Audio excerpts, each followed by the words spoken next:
আমার পরে যদি কেউ নবুয়তের যোগ্যতা যার ভিতরে ছিল, অন্য কেউ নয়, এর আল্লাহর গোলাম।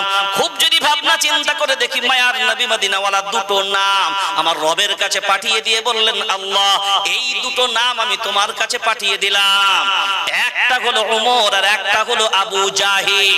হে রব, আমি বিশ্বনবী তোমার কাছে দুটো নাম প্রেরণ করলাম, এই দুইজনের ভিতরে একজনকে তুমি দ্বীনের জন্য কবুল করে নাও। পাঠানে ওয়ালা হলেন বিশ্বনবী, আর চয়েস করলেন কে? রব্বুল আলামিন। প্রেরণ করলেন যিনি, তিনিও দুটোকে চয়েস করলেন, আর চয়েস করে তিনি রবের কাছে পাঠিয়ে দিলেন। আল্লাহ এবার দুইটা নামের ভিতরে আল্লাহ চয়েস করলেন, আমি আল্লাহ আমার কাছে মনোনীত। হে নবী, তুমি যখন আমার কাছে অ্যাপ্লাই করেছো, এই দুটো নামের ভিতরে আমি আল্লাহ কবুল করলাম কোনটাকে? ঘুরি দেন, ডাইরেক্ট দেন, বাস। কোনটাকে?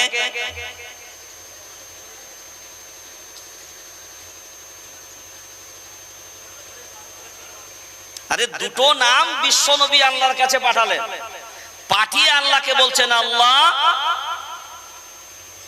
এই দুটো নাম তোমার কাছে পাঠালাম, তুমি সিলেক্ট করে দাও, ইসলামের জন্য আমি চাচ্ছি দুটোর ভিতরে একটা আমাকে দাও। চয়েস করছেন কে? চয়েস করছেন কে?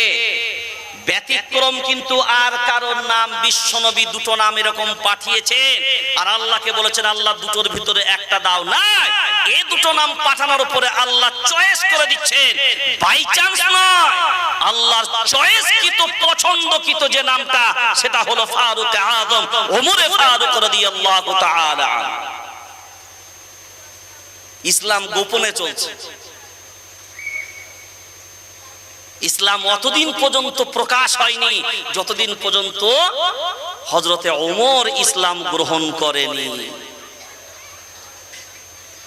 একবার ভেবে দেখেছেন কত পাওয়ারফুল? যে রাস্তায় চলতো সে রাস্তায় পর্যন্ত শয়তান যেত না।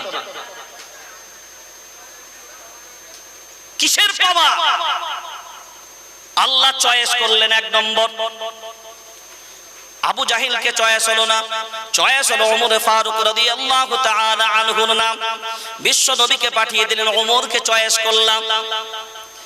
ইসলাম যখন প্রকাশ্যে আসতে পারে না, নাম্বার 2